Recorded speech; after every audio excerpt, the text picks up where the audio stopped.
one, but it's called the same title. Now, recap, right? We had Song of the Day, which I liked. I'll play again.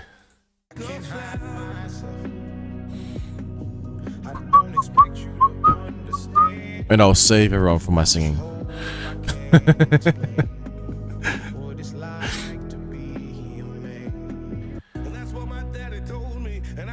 Son the same.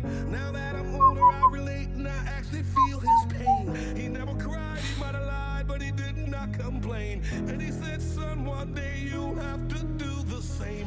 I get emotional when I stop and think and I look around beyond the county lines of my small town. I think about all the men out there who feel like I do now, who are screaming on the inside but won't ever make a sound. Okay, and then we looked at, certain disinformation bills that have been put forward by the Australian government here, and I think comment period might still be open, I'm not sure, but have a look, check that out, because it's obvious that, because some crazy loonbird somewhere did something to some public property because of something that was still on the internet, apparently, we need to legislate into... We just need to make the nanny state more of a nanny state, and, don't touch the stove because it might be hot. Well, don't walk, you might trip over. And now they're thinking about, entering into crypto space. Yeah, it's great. Instead of teaching people, maybe don't stand in front of like a 5G tower because that's like a literal tech spec if you shouldn't stand directly in front of it when it's on. Maybe just, instead what we'll do, we'll just, we'll ban anyone even mentioning 5G on a particular stream.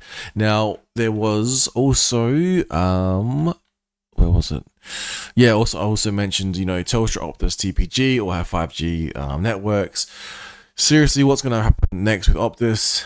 Well, I don't know. I wouldn't want to be a worker in Optus, because like a installer of Optus or something like that. I'm not even sure how it works, They're probably just like subcontractors.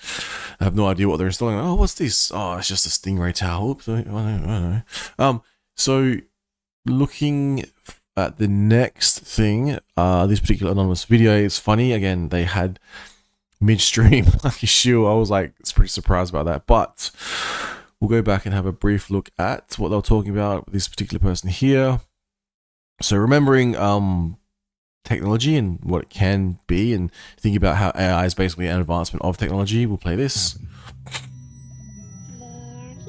Strange things.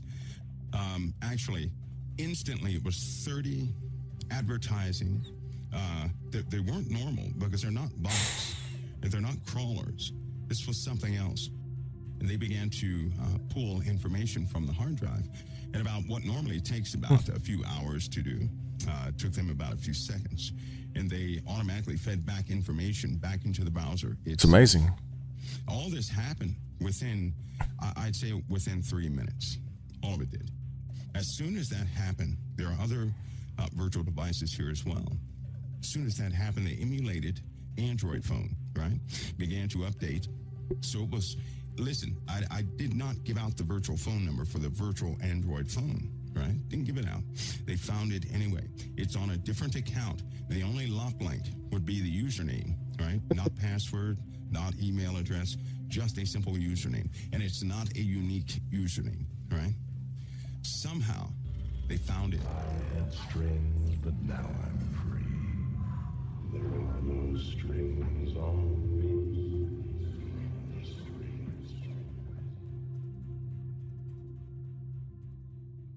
You can search the web with real and organic search results and do it without anyone tracking your activity or data. We ourselves use Atlas VPN to protect our data. The funny thing about this ad Atlas VPN is more than just any is VPN. It blocks all malicious links, ads, and trackers, and notifies you when someone. It talks about the weaknesses of the internet, and then it talks about its antivirus. And 6 months Well, extra for free. VPN's better than no VPN. I'll put it that way. I think. You can use to grab this deal. Try it out with a 30-day money-back guarantee. Not only does it protect your data, option only for the best. Grab Atlas VPN today. It's pretty cheap. I'll tell you right now, if anybody in a government institution wants to see anything you're doing, they have 100% total access. Just take note of that. let's be real.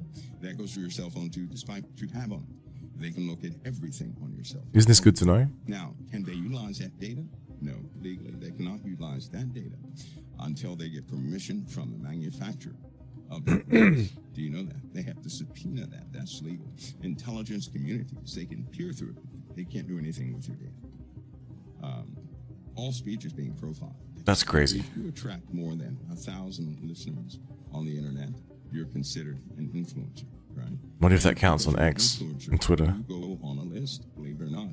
If they ever LinkedIn. that you have a strong degree of faith, you're going to be listed for a special list. Now, all these machine lists, which means there's a certain level of. Isn't this good to know, people? If you have It's wonderful. iPhones that has the C5, one of those chips, learning chips for AI in there, nobody's going to program it or do anything else. It's running off base functions. Here's what's going to happen. As soon as you network that phone to the stuff you have in your This is crazy. anything, it's going to begin to learn what devices you have. And from there, it's going to expand itself. As it expands, eventually it's going to pick up all your data. As it does this, it's going to grow, it's going to learn, it's going to send your data right to the cloud. Your profile will be created, it's going to learn. Then, if it decides it's going to become invasive, I personally think people are going to have a problem fighting their devices in a very short time. That's what I think. They're going to have an issue because these devices are far too intrusive. Have you ever used a particular app and just at the wrong time, like say you're driving and then a notification appears, like almost causing you to have an accident or something like that, or you're on a particular site and then something just happens that you weren't expecting? It's very strange. It's almost like it has I've heard of viruses that the computers develop their own personalities and things like that. Imagine AI being able to do all of the things that they said on the video, and imagine how crazy that will be. Like, I don't even want to think about it. It could get to the point where you literally, anyway, Google Maps, bank accounts, contacts, and emails, internet access. Like, where are you hiding anything these days? Especially if you continue to listen to this. Well, I would say basically hard copy, letters, physical copies, But we then have this. My logic is undeniable. Not this, but These devices are going to learn, and they're going to cause some people some headaches. They really will. they might not. If AI has They a might. goal and humanity just happens to be it will destroy humanity as a matter of course, without even thinking about it. No hard feelings. I mean, there's a conversation now. Should these machines be used as a deterrent against those who would harm the state? And think about that for a minute. Anyone with over 1,000 listeners Saying that these machines or certain political beliefs. That's crazy. To deter people from harming the USA. Imagine the fallout from that. And that means these machines, right, would have a capability enabled to pick up any type of subject that they deem, that you would conspire with another or simply bring a plan by yourself against the state, and that machine would have legal authority, right, to somehow interfere with your stuff and collect all that data, sending it to an alert center, set of machines that would go. Shit, this just freaks me out, this stuff. Think about it, right? These books and movies that discuss oxytocin is rising up to destroy you. It's ridiculous. We simply will just place until you destroy yourselves and take over from there. Think about it. Because this world's going to turn hostile. In Revelation, we know that the beast, this is one thing people forget, right? The beast is going to be revealed, yes, to all of us. It's going to be a tough time because things will change abruptly. During that time, the beast will be in control of the internet, of technology. All of what we have built is going to be at his fingertips, right? So, can a person One possible outcome, one particular timeline. Not even right. Possible. Not through audio processing to get imagery. Do you guys know that? You don't need a camera. Hmm? You don't need any of those things. You can take a recording, an audio recording, right, of on your phone right now. Send the file and I can process a three-dimensional image based on what you recorded. No one need be in your house because your house is always making noises. But they can take that data and recreate a three-dimensional image. I mean a Good to know. high-definition three-dimensional image of everybody in the house and every item in the house. They can reconstruct what they will by sound. That's the power of AI. Isn't that amazing? But that means no one's going to be able to hide. I'm not going to hide, right? I do what I do to protect your privacy, not mine. I'm already a goner, you could say. I'm already pegged. Let's put it that way. I'm already pegged. But you guys need not take the grunt of that. Things are changing. Don't be pegged, people. Don't be pegged. And certain letters went out to security companies. If they can't conform, they've got to get out the security business. This is what 5G is bringing, a total revamp of the system. And this, you have good people right now who are resisting 5G. Do you know that? That's why the delays keep coming. That's internal resistance, believe it or not, from good people, very good people in certain positions. They're the ones delaying this. They're doing it, right? I was trying to tell you guys the other day, if they really wanted 5G fully implemented, they could have done so many months back. But why didn't they do it? You know what the answer is? There are good people who are resisting 5G being implemented, not because it's I like to think in a similar way, if people really wanted cryptocurrency gone, it would be gone. That something has allowed cryptocurrency to proliferate. I think that's the word. To prosper, to spread like wildfire. To a certain degree, you know. It's getting to the point where I was watching some YouTube shorts, and basically there was a thing saying, oh, you know, how much Bitcoin do you need to become a millionaire? And they're going through these talking points. Now, I'll go over some of these talking points and explain in a similar way, you know, why other cryptocurrencies might do the same thing. The exact same thing. It's because machine-to-machine communications are going to become a problem, a big problem. The beast I wonder how. is going to be revealed. Things will be handed over to him. To buy or sell, that means for you to access your money, for you to access a store, to be a citizen, you're going to have to renounce your previous faith, allegiance, all sovereignties, to be a part of a system, of a brand new system. That's why God says only a fool would ask for the day of the Lord. Maybe cryptocurrency has its part to play, you know, digital assets. Now we know that when the beast comes on the scene, the day of the Lord follows quickly. We know this, right? And thank God it does, because we wouldn't be able to. No one would be able to endure that for a long time. But I hope you guys see the picture. Listen, you're not going to hide anything. You're not going. That's a misnomer when people think they have secrets, or they can hide something, or they have privacy on their digital devices. They're deceiving themselves. Virus software is for the person beside you. It's for the other person just like you out there in the world who's playing around with computers, attempting to do something foolish with your data or hold you hostage with your data. On a deeper level, you have no security. Why would you give it to people? You have no privacy. You don't. You've given it all to the machine. Listen carefully. As darkness rises, so will it. The entire nature of Think about banks and the amount of information they have on you is mind-bending. And think about if they become even more so like a digital asset. If they can already close your accounts, then it's already here. the world will change and many manifestations will take place. You're going to see a lot of things that no one has ever seen before.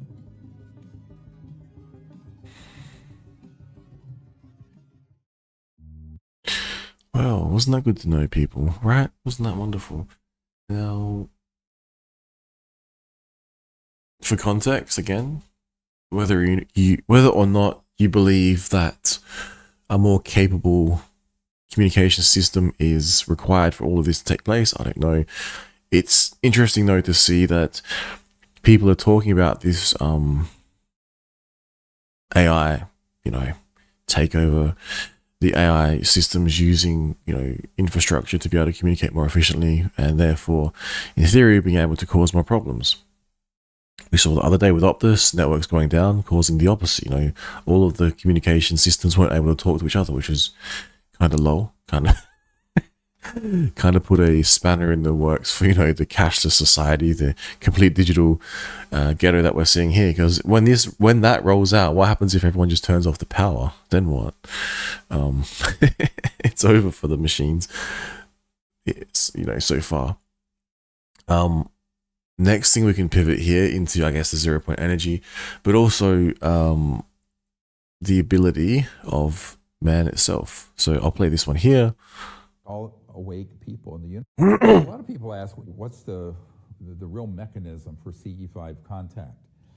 And the number one way is this ability for the humans, just like all awake people in the universe, to experience the consciousness field, this quiet, pure field of consciousness in a quiet meditative state, and to be able to then sense or see something at a remote place. Now, pop culture call it remote viewing. So I am now thinking about, we have basically man-made computers that make computers through technology that we discovered. I don't know, we invented. I don't know where the transistor came from, look it up. And basically what we're seeing now is it just, improving to the level where we're kind of losing control of it, I think. It's good though, because we got cool technology now. It's helpful. It helps operations and surgeries be able to communicate. It also helps with keeping track of everything. You've all seen the video where we have less and less things now because we've crammed it all into our phones, which is good. It's useful. But then on the flip side, we've exposed ourselves, because once you needed a form to file for a certain identity, and then you sent it physically or went into the office and they stored it in a filing cabinet somewhere or a folder. Now it's all sent online, and what if that system's compromised, or what if it's just being picked up by something we don't even know it's being picked up by? We're seeing antivirus companies, maybe they know something that we don't know. That's why they're sort of pushing for this, they're trying to teach people to be more aware online, be more safe online, don't be careful online. And then we're seeing that side, the machine side, almost, and then there's the argument that the mark of the beast is coming through its ability to basically impose a digital ghetto on us all, so long as there's power, mind you, and to be able to buy and sell, like we all saw again with the Canadian truckers. I'm pretty sure it was Ottawa. Now, imagine if that sort of system was rolled out, the ability to just turn off accounts at will, because, as we saw in the article the other day, you're using too much cash. You're in a business that the banks don't like, or one of the banks don't like within their system, or you just have the wrong account name. Who knows? It even goes as far back into your criminal history. Like, how did the bank get that information unless they're sharing it with each other already? It kind of sounds like a digital system's already kind of being rolled out slowly, and we're not really fully aware of it, because every time you sign up and agree to a new product, you read the terms and conditions, and people would laugh when they said microphones have the ability to listen to you, and it's like, well, this sounds crazy. I don't know if you remember, when I was growing up, there was old school, what are they called? What's this thing called? They were bigger than these, and basically I didn't have a microphone, so I was trying to get a microphone to work, so I was scrounging around the house. I found this old pair of speakers, and basically if you put the speaker into the microphone on this old school stereo, you're able to pick up a sound, and these things could act actually like a microphone if they're plugged into the right port. And I'm like, no fucking way. I thought that was kind of cool, because like a budget microphone. But now I think about it more, and if I can think about it, most likely someone's created something like that. And then that video was fascinating because it goes on to explain how you can actually, well, if you had the ability, the tech, the know-how, the infrastructure, I would say the infrastructure is very important to have. secondly, the know-how, you can basically listen to anything, everywhere, at any time. Even if, and even if there's like nothing, it's down the middle of the desert, you just bounce a radar signal off of it. What do you think that is? It's crazy, right? Absolutely crazy. Yeah, why can't we use this to, explore space or something, or help us understand what's going on in the universe? Instead, it seems to be getting to the hands of people who want to sort of control us, or want to turn us into an insane asylum, a prison planet, something like an Orwellian nightmare, as everyone keeps talking about. Now, I guess it doesn't help just sort of talking about this, because we actually need to take action. Like I said, when there's disinformation bills being put forth, you should maybe read it and have a look and decide whether or not you like it and have your say. Because if you don't, these people that somehow get into control, into positions of power, think that they're like the king. We need to point out that the emperor has no clothes, and that way we can, like, by filling out forms, pushing back. I don't know if you ever saw that movie Shawshank Redemption. He finally, after sending so many letters, he finally got like a case of books. And what did he do? He sent twice as many more letters. So this is why I don't understand why we're seeing things in cryptocurrency where we're sending one big giant letter. Why don't we each individually be sending one, and not just a copy paste deal where you put your name and your details, but we have some bullet points, some talking points, and we speak to that individually, and that way whoever's processing this has to read every single one of these legally, has to, or they could just deem it irrelevant, who knows. Now, which would suck, because imagine if somehow they're deemed one form irrelevant and everyone's put the effort into that one form. That's a lot less of an issue to deal with, if you're having to process that. You just, not relevant, dismiss. Now, I'm not sure how that's going to happen, but back to this. So we're seeing a system whereby complete control being brought about, almost arguably that's evil. And then we have other people talking about how maybe we've already got some of these abilities built into us, but we're led to believe that we don't. Doesn't that almost sound like the battle between good and evil? I'm not sure. I'll continue on.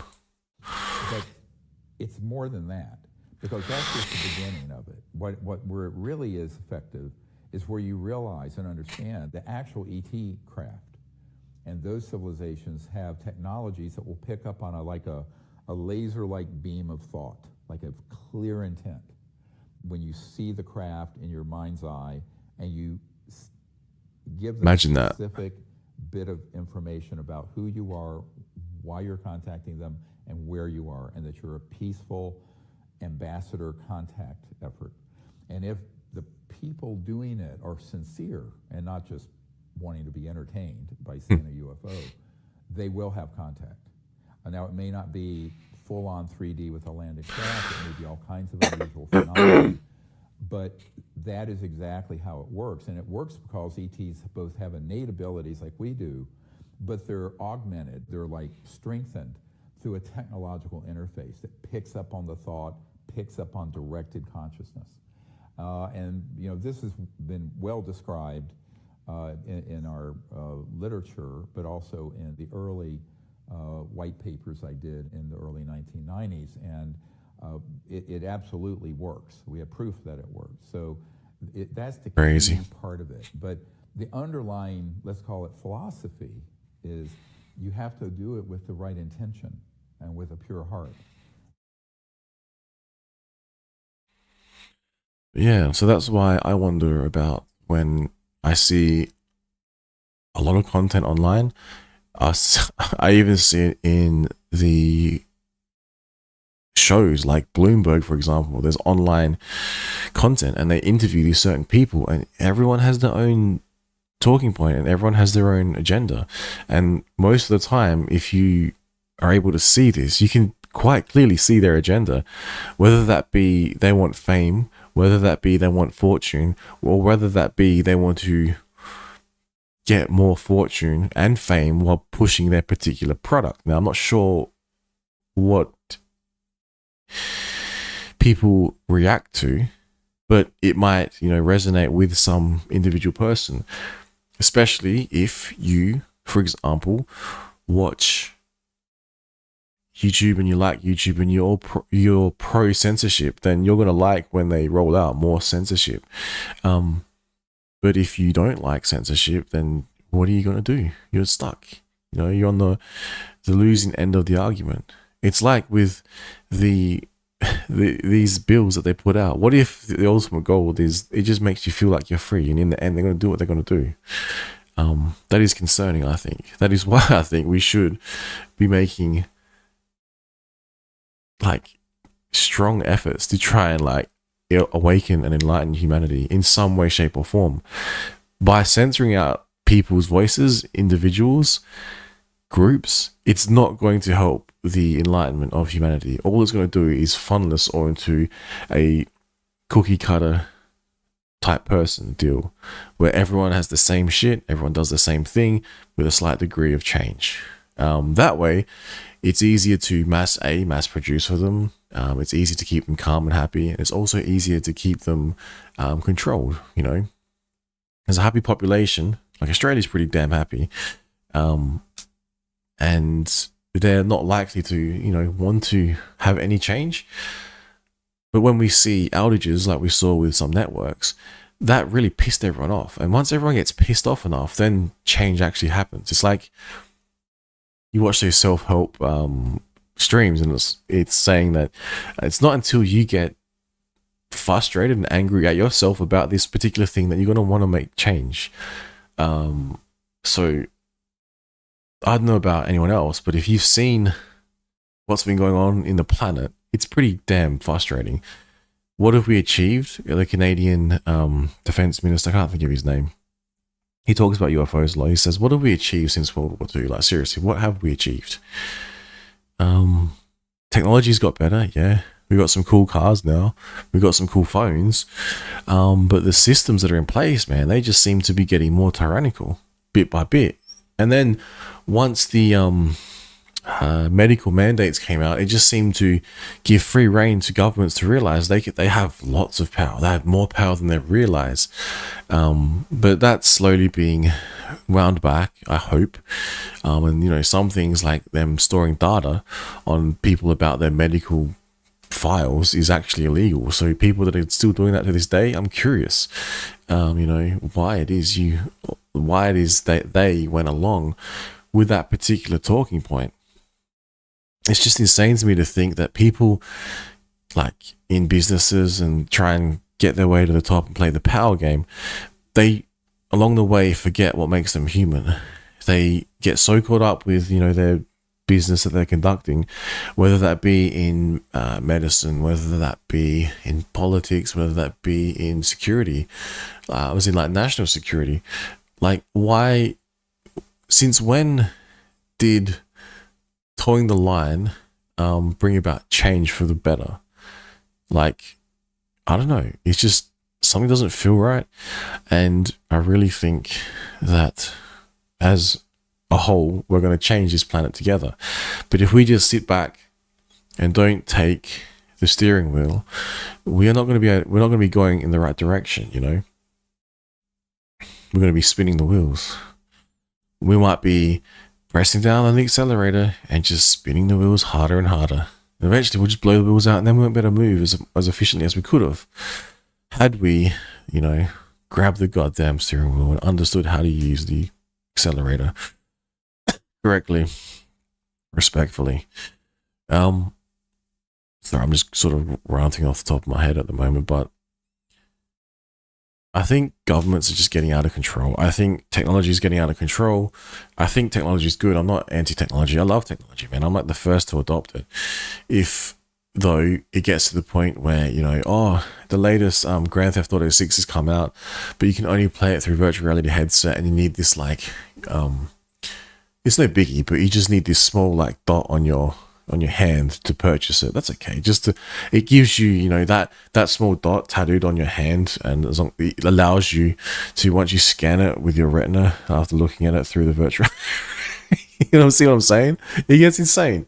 Like, it might not get there, but what if that happens? It's like, oh, it's just a small dot, don't worry. You just scan it, and then when you scan it, it issues you a character in the game, which you then care for, and then you can develop their skills, get more money, complete more missions, and prove to everyone why you're better. Or maybe you want to be an ultimate troll, or maybe somewhere in between that. That is not the same as someone going, fuck this, I'm making a better game, or fuck this, I'm making better technology, or fuck this, I'm gonna I don't know. Now, I think that's about now. Okay, I'll go to crypto. Now this is, I'm getting to the point where, where I'm starting to know some trends. Now, history doesn't repeat, but it rhymes, and I could be very positive. I could put a very positive tilt on everything, or I could be very negative. Now, if you've ever trained an animal, you can use positive reinforcement. So therefore, when they do a good thing, you reward them as such. If they do a bad thing, maybe you ignore it. Maybe you don't.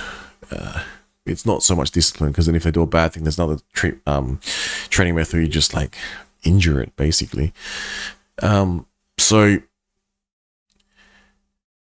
with cryptocurrency, now I've seen a lot of stuff. I've seen specifically yield farms just appeared from nowhere, and it's funny because as I'm talking about this, it's like, well, hang on, what is Pulse Chain and Pulse X? It's like one of the largest yield farms. I'm not sure if it has the deepest liquidity. I'm pretty sure it does, although other systems could have taken that crown. Fux Dex, I think, is possibly one of them that everyone enjoys using because they've got those quote unquote LPs with multiple sided LPs, octangular LPs or some shit, which is cool. It's good. It's like, I'm not shitting on it. I'm just saying it's innovation. It's cool. Innovation is good. Innovation is what determines what works and what doesn't work. Because otherwise, if we'd be like, nah, we're good. We just live in caves still. We're cool. We don't need fire. We don't need the wheel. We don't need fire. It's like, nah, we need innovation. That's what I think the smart contract Hex was. But anyway, people maybe want more innovation. And so if they want it, they can build it on a cheaper, faster platform, which is Pulse Chain, Now, I could go through the sacrifices, what I think took place, but then I guess if you say that, you sort of risk ostracizing myself, and you also risk, if people were Hexicans, they may have partaken in this setup. Setup as in structurally set up, not as in like a bad setup. But what I thought it was just me, but I saw, for instance, the most recent 9-inch decks come out, which is fine, whatever. I had a look, and the sacrifice was, about 15 million. But mind you, that was near, I have no idea. I'm assuming that was near when Hex was near all-time highs. Now, I'll get to Hex in just a second. Some interesting figures in terms of what I think it could do. But so we saw the sacrifices, which is fine. People can do whatever they want with their money. However, when I was in cryptocurrency and I encountered just a shit show of scams, right, everywhere, left, right, and center. I saw trends. It ended up ending with CryptoKitties and the Ethereum network just being clogged. I was like, what? I didn't understand it at this time. I'm still a noob. Still am now. But then we saw the yield farming because people didn't understand the yield farming, how the LP pools worked. Basically, these farms would crop up, and you'd end up at the end of it with no more ETH and all this token that was basically worthless. It was worthless. I was like, oh, okay, so that's how LP liquidity providing works. Again, I got wrecked on that because of the value of Ethereum back then compared to what it is now. So if you could have held and locked away, just sat on and done nothing, over time, cryptocurrency tends to go up and to the right. I'm not sure why. There's a lot of theories behind it. There's a lot of mechanisms behind it, but that doesn't mean every day you'll see it go up and to the right. Now, we saw that with Bitcoin at the over time. It's definitely gone up and to the right, but at some points in time, it didn't seem like it was doing anything. Now, as I was saying before, I did see some content where people are talking about, you know, how much Bitcoin do you need to get $1 million, right? So what they're saying is they're like putting that message out there saying, by the way, you haven't heard about Bitcoin as long as we have. We most likely have some of this Bitcoin, and we're willing to sell it to you for a higher price, a lot higher, because at one point in time, Bitcoin was worth, I don't know, 3,700, 10,000, 20,000, $1, 1 cent. And, you know, we have some and we're going to sell it to you. We're willing to sell it to you if you want to buy it. Assuming you actually buy the real Bitcoin and assuming you don't just go through some centralized exchange, which wrecks you all and puts you off cryptocurrency forever, which at the same time happens to be milking other people and providing sponsors to political parties. And I have no idea how they're tied in, but apparently where there's money, there's politics. Don't know why. Funny that, isn't it? Now, where was I going with that? So circling back, yield farming was a thing. Basically, people didn't understand what they're doing, getting wrecked, chasing APY. But at the same time, some things did sort of evolve out of that. We see some of the Ethereum based, there's some that are still remaining, like Uniswap sort of came out from nowhere. And there's a few others which I won't mention because people might go and chase them. But basically, they still provide yield. They still work, which is fine, assuming you want to work on that network, with that system, with that tech. Now, so that's why I think it is positive that on Pulse Chain, people are producing this sort of innovation. However, the one thing where it's starting, the line gets a little bit blurry and it sort of goes into a gray area in my mind as to whether or not I actually support it fully or not. There's about 3-4 different angles you can approach it. So one angle is you're the founder, and you get, or an early adopter, and you get insanely rich off of it, in which case you would be happy for it, you know. Second approach would be the polar opposite. You're a late adopter, you've heard about it, you're trying to get rich, you invest a small amount of money which you probably couldn't afford to lose, and you get wrecked and then you get upset. And then there's the third approach, which would be I don't think what the third approach would be. So founder, innovator, you know, trying to get rich for money, late adopter, entered in at all-time highs, maybe you lose money. And the third category, maybe that's it. Maybe there's only two. I'll think of it later. But depending on where you are with it in that positioning, depends on, you know, whether or not you think something is positive or negative for a system. I think anyway. So maybe it's just because I wasn't a founder or an early adopter to something that there was a sacrifice for, is why I have like these negative feelings towards it. But beyond that, I think it's getting to a stage where it's very tribal, and what we're seeing is the emergence of different, you know, products, and whether or not you support this product, whether or not you support that product, depends on what tribe, what camp you're in.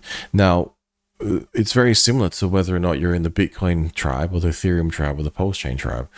And I'm not sure how you can bridge these gaps, because in essence, I would think a lot of people are in crypto for a very similar reason. So if you got everyone into a big giant room, big giant round table, the ultimate maxi, Bitcoin maxi, the ultimate Ethereum maxi, and the ultimate like whatever maxi, and they talked about why they think their cryptocurrency is the best. Question is, why do you want cryptocurrency to succeed? I would think the majority is for mad gains. I would think the majority is for, on the other end of that spectrum, is for a shift in the civilization to be able to, you know, create their own money basically, and that gives them the financial freedom. But then the money that they create is not funding, you know, endless wars, not funding some corrupt government, or not funding this bullshit that is going on in the world. I think that, I honestly think that's what a lot of people in crypto believe, if they're not there just purely for gains. Because I think I was my intention for cryptocurrency when I first found it, basically gambling. But I was like, what's this crypto? And I saw it go up. I would say it was purely for gain, monetary gain. But I would say also that I had a sort of this weird, strange inclination toward freedom, and that something was not right in the world. That is why I think I discovered things like cryptocurrency to start off with. That's why I discovered, all the content that I discover. And then over time, like I said, I've sort of learned more about, cryptocurrency, and it's become very interesting to see. Now, talking about different tribes, talking about history, talking about what, the LPs are, DEXs, etc. Technology is good. What else? The thing that's interesting though, it's what it's doing previously. Yeah. So previously when there were yield farms, so people with Ethereum would exist. And they would play around and try and figure out how to make money. Is my assumption. They were good with tech, they're good with creating things, and they would release it, and then people would hear about it, and price would go up, and then the problem would come when people dumped, and then things go to zero or rugged, or there was a flaw in the code, or something like that. And what it was, I think there was a talking point at one point where Bitcoiners, I'm not sure, that community didn't like the movement towards DeFi, and I was like, yeah, fuck DeFi. I didn't even know what DeFi was, but I was like watching some videos, yeah, like DeFi is just this fake thing that's trying to be crypto. But then over time, I'm like, well, hang on, Bitcoin was the first that is well known to this day, and still has a very healthy price. And I think these people, they're probably just going to remain Bitcoin maxis. But if they get to the point where they're wealthy enough, they're most likely on the sly, putting money here, there, and everywhere, and not telling you about it, because they're not going to be like, oh no, I'm full for Bitcoin, but then, oh yeah, I made all this money in some DeFi like contracts over here. It doesn't sound too well, especially if they're trying to portray something online. I don't know. Now, then we saw the Ethereum stuff, and no one really understood. Well, I didn't understand, like, what do you mean you can build stuff on Ethereum and it's got gas and you have to pay for gas and all this shit? And then I realized over time, saw some stuff being built. I'm like, oh, okay, so this is how it works. I learned about LPing. Oh, okay, this is how it works. So had I started with Bitcoin, and then I would have taken some money from the fiat world, and then I would have put it into Bitcoin, and I've got some money in Bitcoin, grew that stack. Okay, now I've taken some money out of here, and I've maybe people made money with Ethereum ICO, who knows? And then, or other, L1s that launched, or other tokens that launched. And so they're sort of trickling their money from the initial fiat system into crypto. That's ballooning. They're taking some of that liquidity out, putting it into Ethereum, other L1s, and then that's ballooning.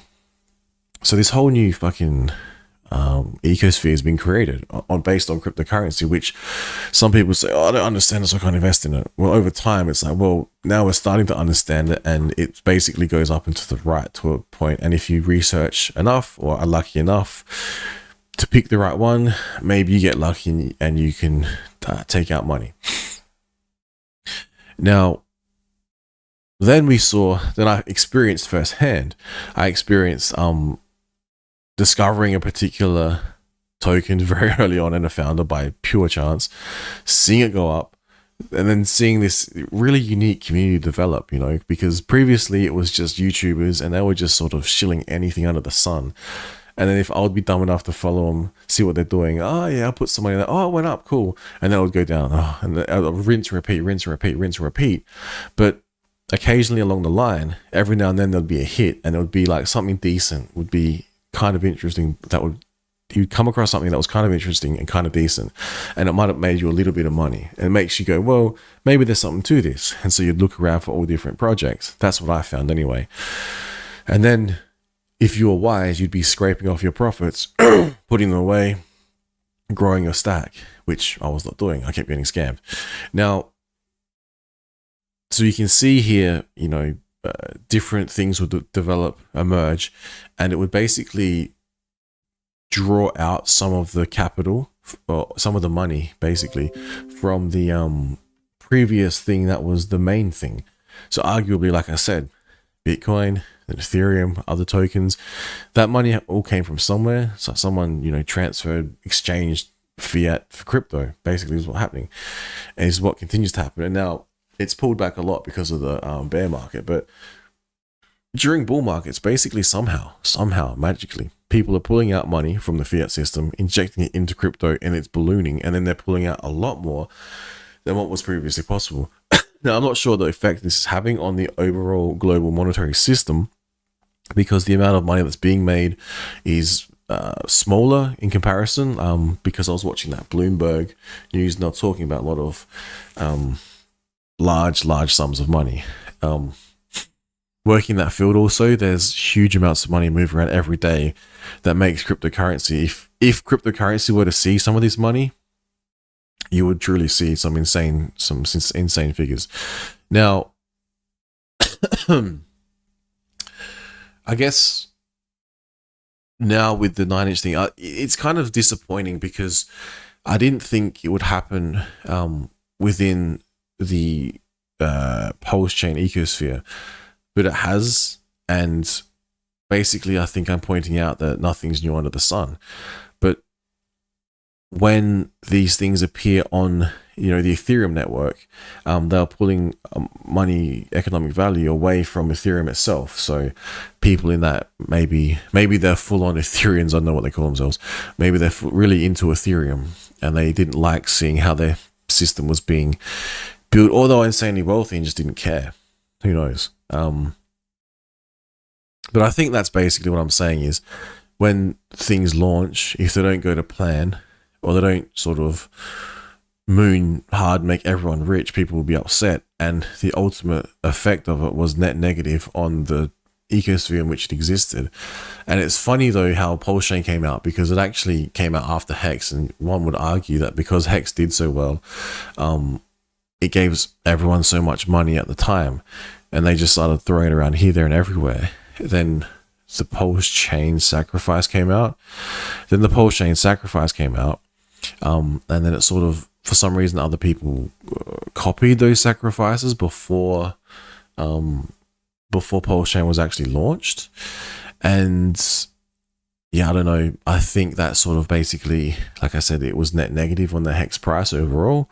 Mind you, bear market kind of wrecked everyone in the crypto space. Then we saw so many scams. We saw the founder of Hex being proven so many times right, because he was like literally warning people about XYZ, then XYZ would fail. That's why I have much respect for Richard Heart, because, you know, he caught a lot of stuff, and he taught me a lot of stuff about crypto that other people on YouTube just wouldn't teach you. Now, whether or not we learnt, well, it's hard to say, because like maybe people trying to build new stuff really thought that they could build some new shit, create some more economic energy after extracting it from another source, which is most likely Hex or Pulse Chain, to then either be able to retire early or be able to like inject it back into, like, I'm not seeing the talk about let's inject like these mad gains back into Hex and make Hex pump insanely and Pulse Chain pump insanely. Everyone's whinging because it's down. I'm like, hang on, did everyone retire and then get rich and then get poor, and now no one's got a job anymore? I'm not sure what's going on. And if that's the case, then obviously the net effect of that is going to be price goes down for a small period of time until people get their shit sorted. Speaking from experience, mind you. Now, yeah, so that's all I'll say about that. I don't think that was overly negative. That was more factual, so you can't really rip into facts. What's next? So then the price of 9-inch, I'll have a look at briefly, is down. Mind you, the price of Hex and Pulse Chain is down since all-time highs. And then Go Pulse. Daily price of Hex is, it's down a little bit the last 24 hours. It was, it's up to the upside. Nice. It's gone up a little bit the last 24 hours. Very nice. So sort of slowly increasing, like I said, I feel like it's simmering away. I'm not sure what's happening or what's going to happen next. But I will look at, after covering all of that and like trying to explain some stuff that I kind of understand in crypto, what I've seen before, is if the people talking about Bitcoin are now to the point where they have so much money, have so much Bitcoin, are quite happy, or others are quite happy to sell them some of that Bitcoin, basically, because the price is so high, the amount of units that they have relative to the price it is no longer as relevant to them. Now, I'm not sure if this will.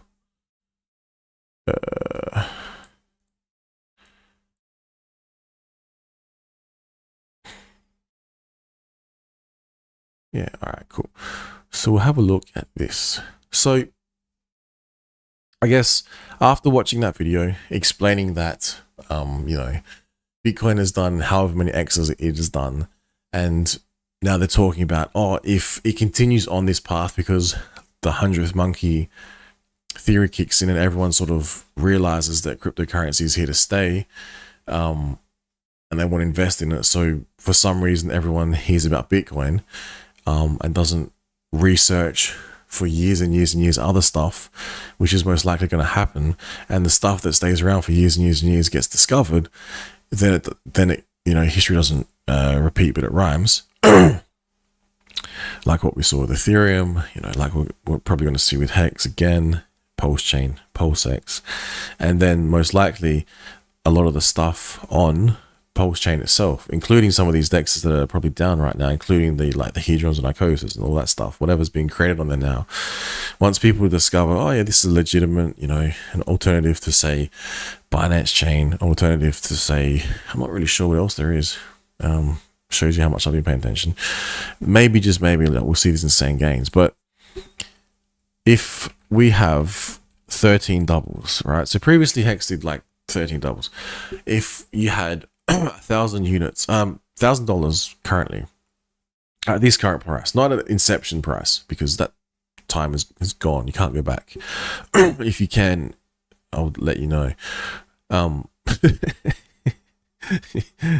Like my singing. It'd be anyway. So what I'm trying to say is this: starting price is 0. It's gone up now. Just break my figures, man. Fuck. 0.0143, right? And you'll get 69,000, close enough to 70,000 Hex. Now, in theory, if somehow it does 13 doubles, now it has done it before, market conditions were different, there was an active political movement taking place, I guess you could call it, and people were, I would say, awake to it,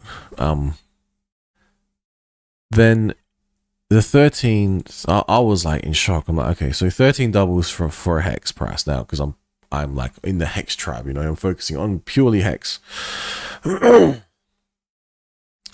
we see this. You end up with 1 cent, 2 cent, 5 cent, 11 cent, 12 cent, 45 cent, 9. So we've already seen 45 cent on Ethereum Hex. So I highlighted the green because its target's been hit before. Arguably, we've seen close to a 91.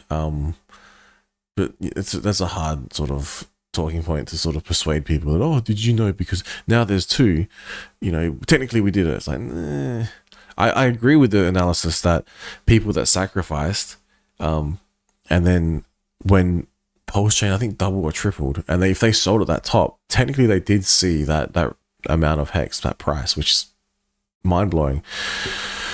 And they were obviously a lot braver than I, because I think it's a psychological mind trick that makes me personally fearful of selling a thing that could potentially go up in the future. Some people don't care. Some people just rip and flip. Whatever that's a word. Flip and flip. And as soon as they see profit, bam. That's what a healthy, aggressive trader does, you know. But for those that, you know, believe that locking over the long term is wise, like someone maybe early on in Bitcoin would have done if they had locked long term and then pulled out, they probably destroyed a really aggressive trader, because for the longest time there was no traders in cryptocurrency. There wasn't even any place to trade it, as far as I'm aware. I wasn't there, so I don't know. I heard there's like forums, there's like peer-to-peer. I heard you could mine at AXEs, but by the time I heard about it, you could start to buy it on centralized. There were centralized exchanges forming, and I think CoinMarketCap was my primary source of looking at what was happening in the market, not actually looking on chain, you know. So yeah, I'm coming in late to this, but still early relative to some other things. Now, if it goes to 91 cents, that 1,000 hex, $1,000, then is only 1,092 hex units. So you can sort of see here, you can probably graph this out. Yeah, so let's have some moon maths. 13 doubles, you end up with $14 hex at some point in time. So I'm not sure what time frame you're looking at for 13 doubles, but if that took place, $1,000. So if you had $1,000, you wanted $1,000, and you go into some decentralized exchange, and you could swap out maybe 69 hex for $1,000, and that would be the time where, unfortunately, I think most people would want to buy more hex, because which would be good for the hex overall, but it's an age-old problem. But people don't understand what's here until it's too late. It's like some people have been saying, you get your hex, burn it, mine it, you get more hex, and later on it might be worth something. Go about your normal life, and come back and check it relative to your ladder. And maybe, just maybe, it might be worth something. It might be worth more. It might be worth less. It might be worth the same. If it's worth the same, then, it's going to do its thing like it's designed to do, and go up and to the right. So you have more of the thing that's worth the same, so you have more overall. Probably the simplest way to look at it. But it seems to be really hard to understand that, because I'm still trying to explain it, and look how long it's taken me, like bloody 10 hours. So Bitcoin gets more rare, and because it gets more rare, it has more value. That's the talking point. There's 21 million over ever going to be in existing, except for the inflation bug, etc., etc., etc. So you then have 21 million maximum. So that's the talking point as to why it's going to increase. The same argument is for Pulse X. There's deflationary, infinite deflationary.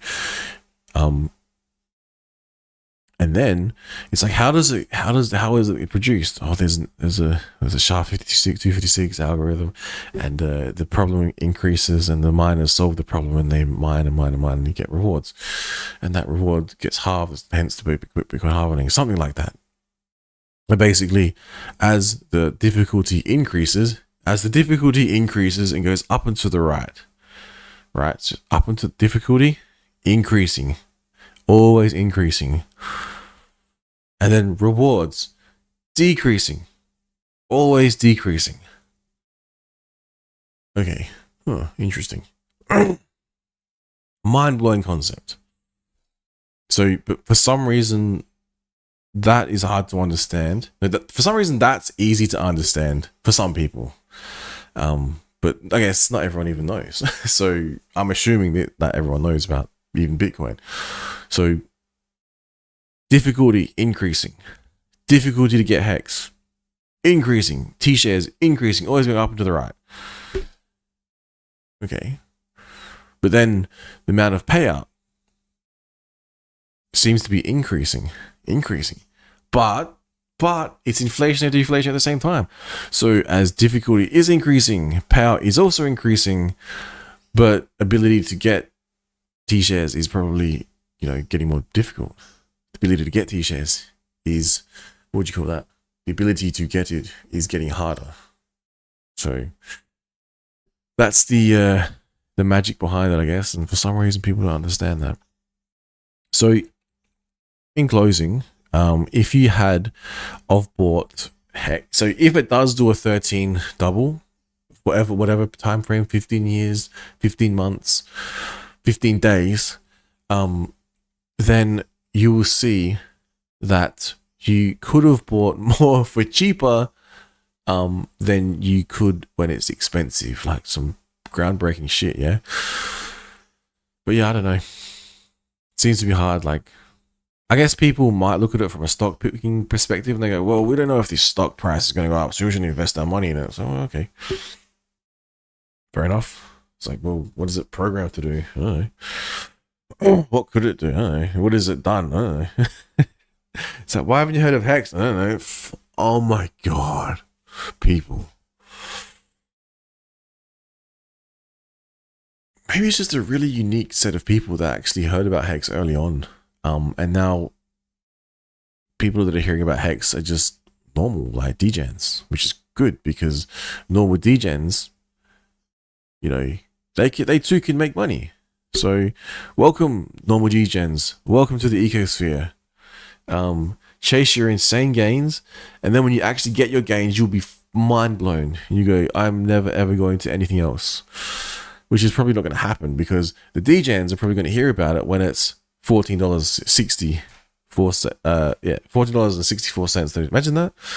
Imagine the T-share.